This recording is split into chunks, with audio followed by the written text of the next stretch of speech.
What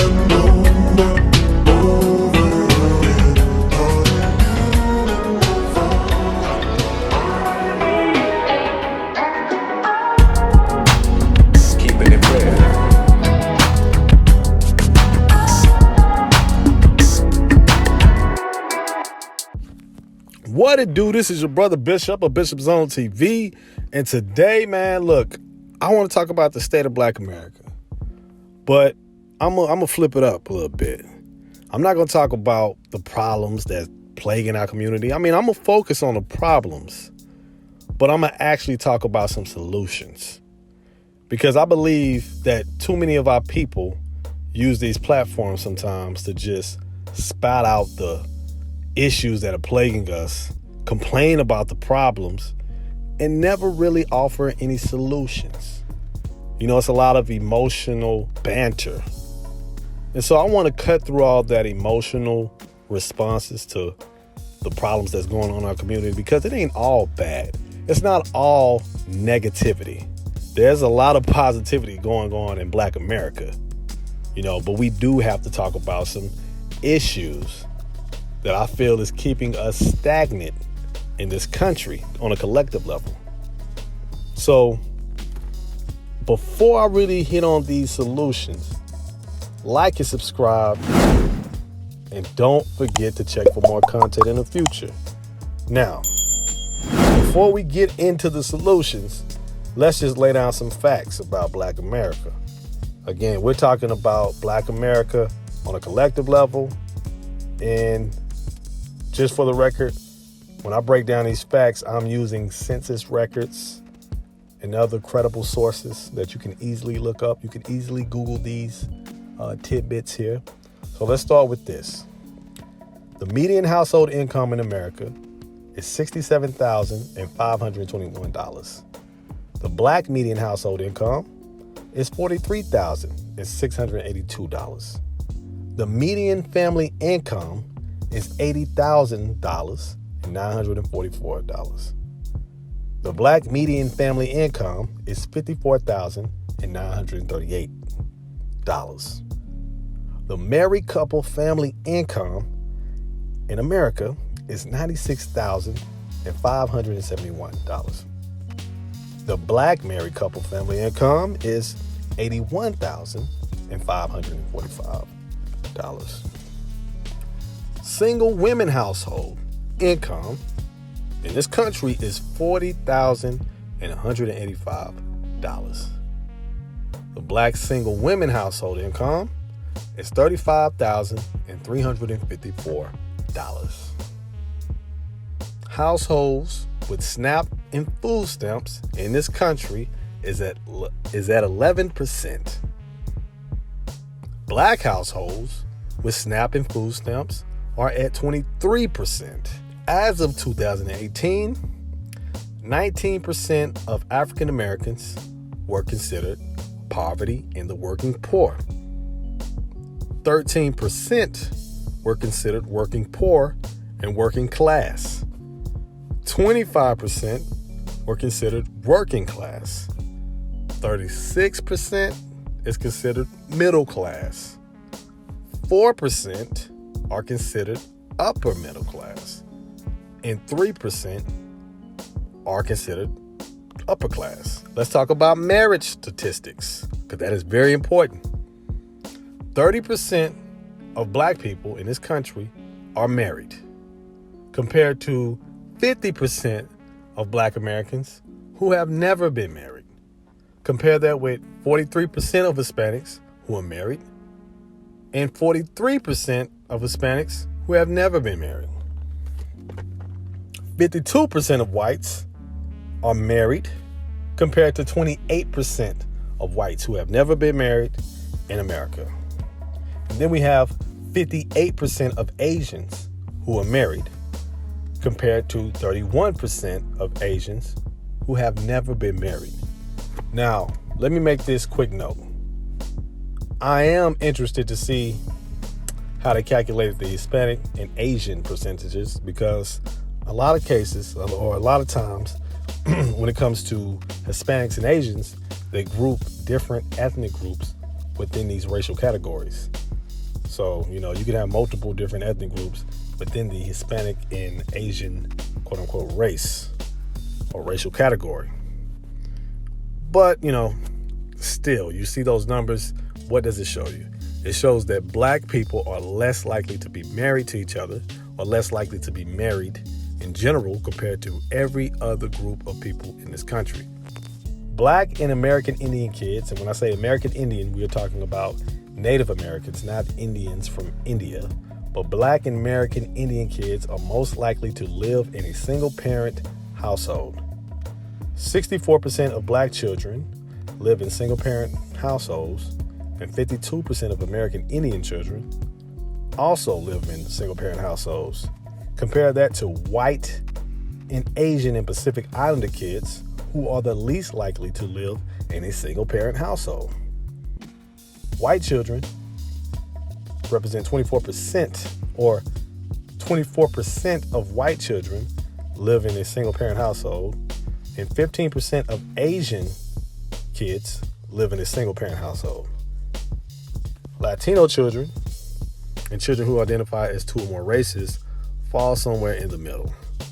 Okay, so I listed a couple of problems. These are a couple of facts that discuss the problems that are plaguing our community. And I want to ask you a question. Before I get into my solutions, I want to ask the audience a question. What is Black America's problem? What is our problem? Are we simply inferior? Or is this a systemic issue? Let me ask you again. Are black people simply inferior? Or is this a systemic issue? Because oftentimes when I hear people complain about the issues plaguing our community, we often say we need to do better. We can't use the excuse that the white man is doing this, that, and third to us. Okay, I get those things. But if we can't use the systemic excuse, which, by the way, I'm not saying it's an excuse, but we can't use the systemic issues that were plain and obvious before we were here, then are we inferior? It has to be that. Or is it some area of gray in between inferiority and systemic issues in this country? You have to understand that black Americans today are descendants of enslaved Africans that were considered another human being's property until 1865. We are descendants of people who were victims of domestic terrorism shortly after the Emancipation Proclamation. We are descendants of people who were subjected to legal policies such as black codes, Jim Crow laws, segregation, and an onslaught of public lynchings, burnings, and in some cases, bombings of entire communities and cities occupied and controlled by black American citizens. So I ask the question again, are we simply inferior, or is there a systemic problem in this country? Me personally, I feel it's more of the latter. And how I know it's a systemic issue is because of two reports that were taking place in the 60s. See, the 60s was a turning point in American society, especially pertaining to black people in this country. But there was a report done by an 11-member National Advisory Commission on Civil Disorders formed by Lyndon B. Johnson called the Kerner Report. Now, you ask, what is the Kerner Report? The Kerner Report basically delivered an indictment of white society for isolating and neglecting African Americans and urged legislation to promote racial integration into enrich slums, primarily through the creation of jobs, job training programs, and decent housing. This was done back in 1967. A lot of people don't know about the Kerner Report. We really need to analyze the Kerner Report before I get into my solutions. See, the commission analyzed patterns in the riots and offered explanations for the disturbances. See, there were ongoing riots in the summer of '67 across multiple cities in the country, more notably Detroit and Newark, which brought about the Kerner Report. See, what happened during the George Floyd riots was nothing new in this country. Upon researching these cities that experienced riots during the summer, the commission came up with some startling information. They narrowed 12 grievances from the black community broken down into 3 levels of relative intensity. So let's go down this list, because this is what an 11-member commission under Lyndon B. Johnson created. These are not black people who created this. These are predominantly white political figures that created this Kerner report. First level, police practices, unemployment and underemployment, inadequate housing. Second level, inadequate education, poor recreation facilities and programs, ineffectiveness of the political structure and grievance mechanisms. Third level, disrespectful white attitudes, discriminatory administration of justice, inadequacies of federal programs, inadequacies of municipal services, discriminatory consumer and credit practices, inadequate welfare programs. This was made in 1967. And you know, the crazy thing is, back then, the Kerner report, once it was already finished, it was pretty much ignored by the Lyndon B. Johnson administration. They felt like it would drive a bigger wedge between the black and white community in America. He didn't want, Lyndon B. Johnson, and this goes into some of the solutions that I'm going to be talking about. But Lyndon B. Johnson, who was a Democrat, he didn't want to damage the chance to keep the White House a Democratic one, because he understood, look, white people are the largest sector of America, especially at that time. They were the largest percentage of Americans in American society. Then there was another report done in 1965 by Daniel Patrick Moynihan, I think that's how I pronounce it, Moynihan, on the family structure of African Americans. And in this report, he examined the link between black poverty and family structure. This was 1965. So those who believe that the black community was just romanticized community in the 60s, the cracks were already showing in the mid-60s, early to mid-60s. Ironically, this was 20 years after the Great Migration really took place all throughout American cities. This report done by Daniel Patrick Moynihan. So this report done in 1965 examined the link between black poverty and family structure. It hypothesized that the destruction of the black nuclear family structure would hinder further progress toward economic and political equality. When Moynihan wrote in 1965 on the coming destruction of the black family, the out-of-wedlock birth rate at that time was 25% among black people. In 1991, 68% of black children were born outside of marriage. 25% were born outside of marriage in 1965. In 1991, 68% of black children were born outside of marriage. In 2011, 72% of black babies were born to unmarried mothers. And at that time, his report took a lot of backlash. A lot of black leaders in the civil rights era took offense to those reports. As we can see now in 2022, his reports were pretty spot on. So now that I got all that out the way, I've got the problems out the way. If you're still with me, let me break down some solutions to better our conditions. Let's go down the solution list. Number 1, almost 70% of black children are born to single mothers. We really need to start stressing the importance of bringing back the black nuclear family structure in black America. We got to realize a 2-parent household could fix a lot of issues in our community. Single mothers are far more likely than married mothers to be poor, even after a post-welfare reform decline in child poverty. They are also more likely to pass that poverty on to their children.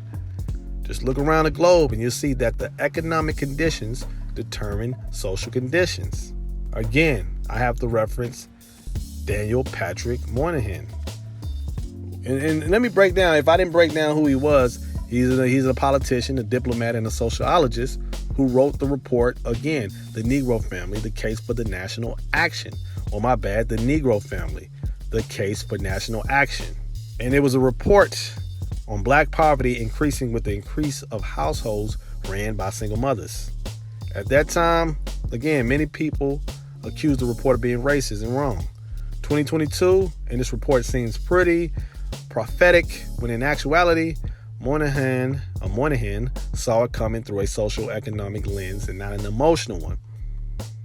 See, I don't use excuses when it comes to our conditions entirely. I don't blame the quote-unquote white man. I'm going to actually blame a lot of our elders for how they responded to this report. I'm talking about civil rights leaders and activists during that time. In hindsight, they were wrong, and that's costing us progression to this day.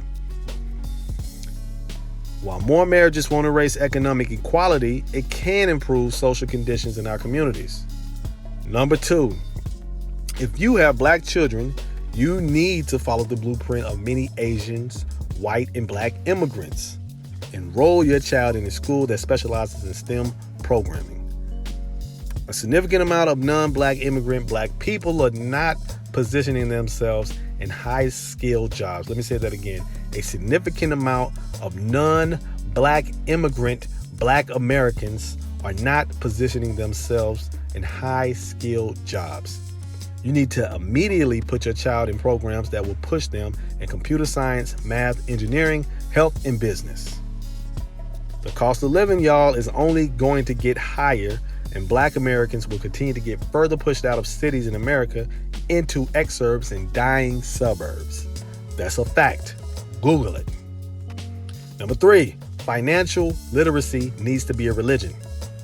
Yes, black people are victims of economic inequality, but because we have been victimized collectively, many of us have created a terrible consumer culture that doesn't benefit us in the long run, or does not benefit us in the long run. Instead of consuming high-end retail name brand clothing, you should be investing in stocks and bonds. Instead of throwing all your money into get-rich-quick schemes and pyramid schemes, you should focus on long-term investment in index funds. Change your way of thinking, people, when it comes to money. It's a tool for you to use. If you don't have 3 months worth of savings in your account, but you have big screen smart TVs and all kind of other smart TVs in every room in your apartment or even your house, you need to reevaluate your spending habits. Financial literacy is definitely key. Number 4, let's focus less on the negatives of the black community and focus more on positive, progressive, like-minded people and build with them. Oftentimes, too many of our people get fixated on the problem instead of the solution. And that mindset for many can cause some educated black people to not want to build with black people, period. Change the mindset and align yourself with like-minded people. Focus on ways you can create partnerships for startups, businesses, groups, events, etc. If your social circle isn't on that level, get with people like you. You're only as strong as your circle, people. And don't spend too much time with that circle complaining about the state of black America. God damn, just do the work and the rest will follow. Number 5, invest in small and big black businesses. Look, businesses are healthy for communities, period. If you're not looking to patronize black businesses or startups, etc., then you can't complain about the state of the black community.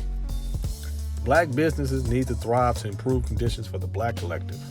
We need to invest in small and big black businesses.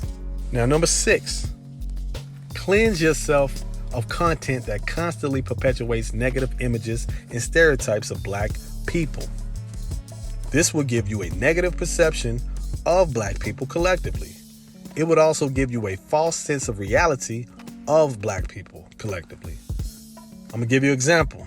Many women will look at celebrity couples and imagine themselves in the same position as a Beyonce or Rihanna. Real relationships aren't PR darlings, y'all. I hate to bust y'all bubble, but it's not. Nobody sees the behind the scenes of what goes on between Jay-Z and Beyonce once the camera's off. Your mind is like a stomach, and you can't feed it too much junk content. Get some healthy balance of content, y'all. That's all I'm saying. Number 7, become more politically mature and objective. Our political immaturity and biasness has clearly done us more harm than good. It's time for Black America to change the course of how they view the voting process.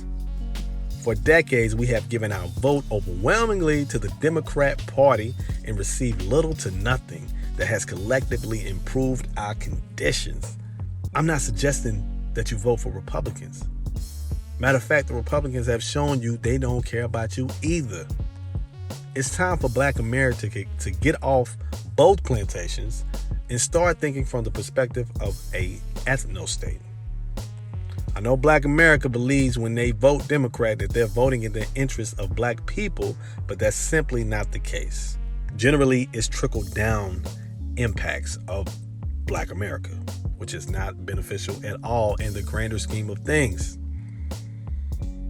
It's time we collectively start coming down harder on the Black Caucus for not pushing harder for policies that would improve our conditions.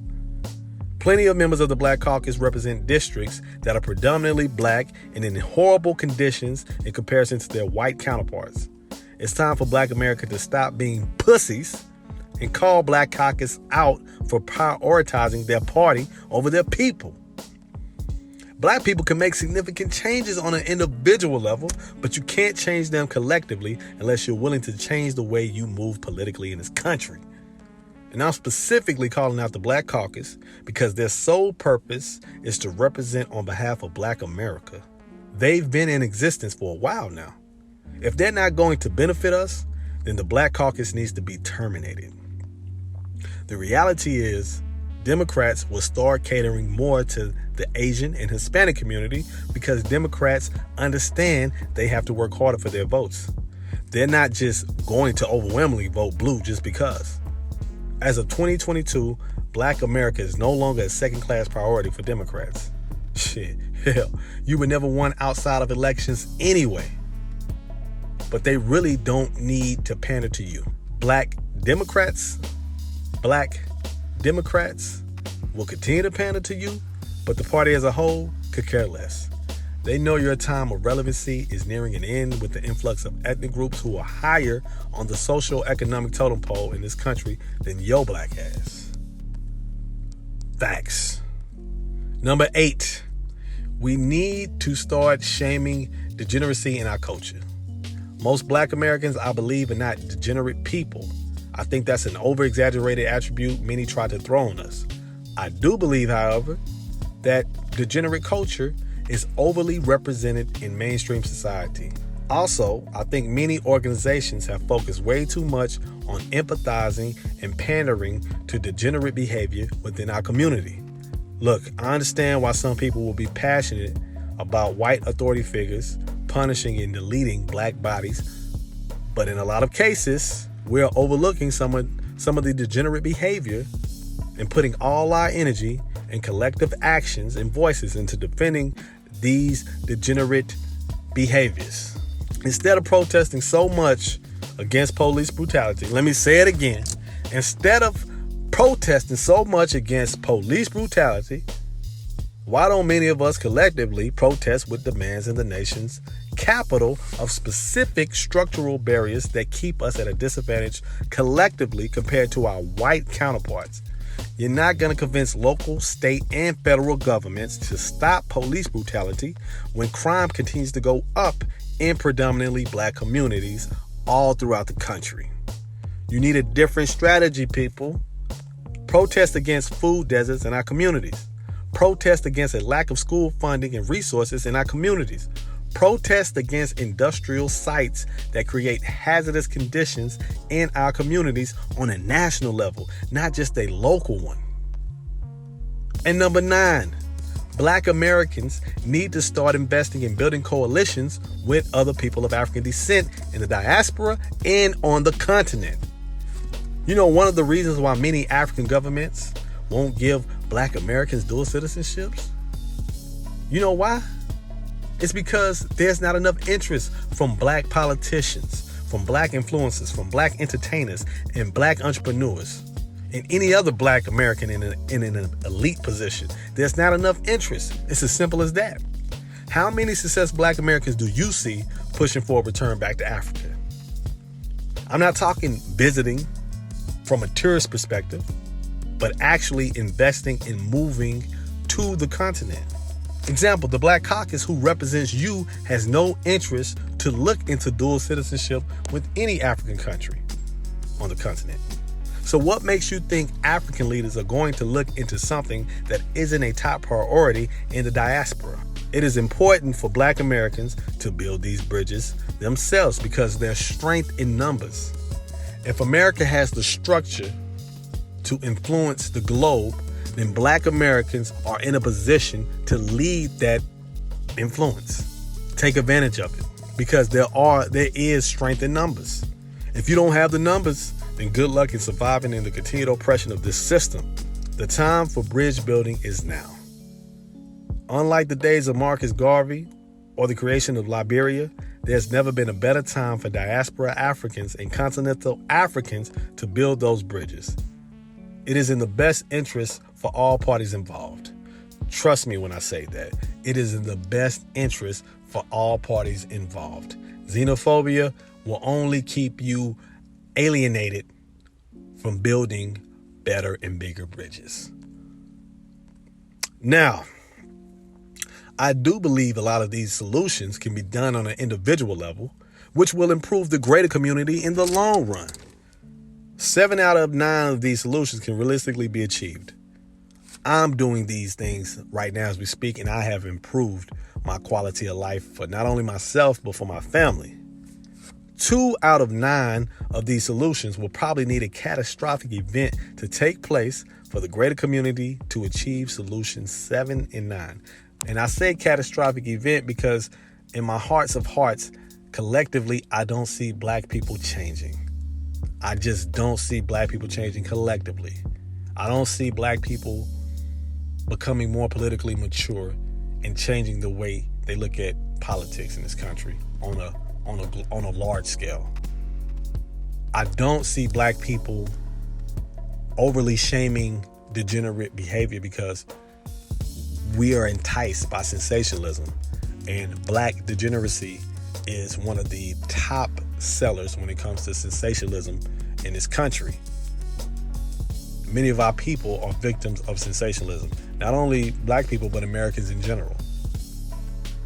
And black degeneracy is a selling product in this country. It has always been a selling product since the days of blackface, minstrel shows. Black America, the reality is your time is almost up in this country. I am for reparations, but I am not waiting on reparations. What will you do in the meantime while you wait on those reparations? Tick tock, tick tock. What will you do? Eventually, your place in this society will be replaced by Asian ethnic groups and Hispanic ethnic groups, which, by the way, I'm not hating on any Asian or Hispanic group. I am not trying to cause mass hysteria or paranoia amongst black people because I'm a firm believer in not hating the player, but you hate the game. And Asian groups and Hispanic groups are doing what they're supposed to do for the greater good of their community. Hey, I salute you. You play the game how you're supposed to play it. More so than black Americans. Black America, y'all have got to understand that a large percentage of people in this country are fed up and annoyed by y'all. I'm not saying that, but I know a lot of people are. Many think y'all are ruining their cities. Many think you complain and whine too much. Even liberals who's supposed to be on your side can care less about you in the grand scheme of things. Most only care about you when it benefits them. And if you want to believe different, then look at most liberal communities in this country. They have replaced you. They have moved into neighborhoods that you once occupied. And yeah, they might have a Black Lives Matter sign on their front yard, but they could give a goddamn less about a black person moving into their neighborhood. Matter of fact, if you move next to them, they might call the cops themselves. All I'm saying is this. Even if white people or white America or most America's assessment of black people collectively is wrong, you're still near the bottom of the socioeconomic totem pole. No matter what they say, whether right or wrong, you're still at the bottom or near the bottom of the socioeconomic totem pole. And you've been in this country since its inception. It's not going to get any better, black people. Not at the rate you're going. At best, black people, at best, black America, you can just hope that things stay stagnant and not even worse. Because I honestly think it'll just continue to be stagnant. Black Lives Matter, ADOS, FBA, Hebrew Israelites, Aborigines, it don't matter. All these groups have accomplished nothing. In the greater scheme of things, they have accomplished nothing. Because they would not give you any solutions. They would not give you any solutions that you can benefit from on an individual level, on a family level, and on a greater community level. These movements are based off emotions and responses. And it's leading us down a path of insanity. Because we're repeating the same thing over and over and over and over again, expecting different results. All I ask of y'all is to use these solutions to better yourselves. Just use these solutions. I promise you, on some level, your quality of life will improve. If y'all have anything to add to this conversation, please leave a comment down below. Let's build collectively.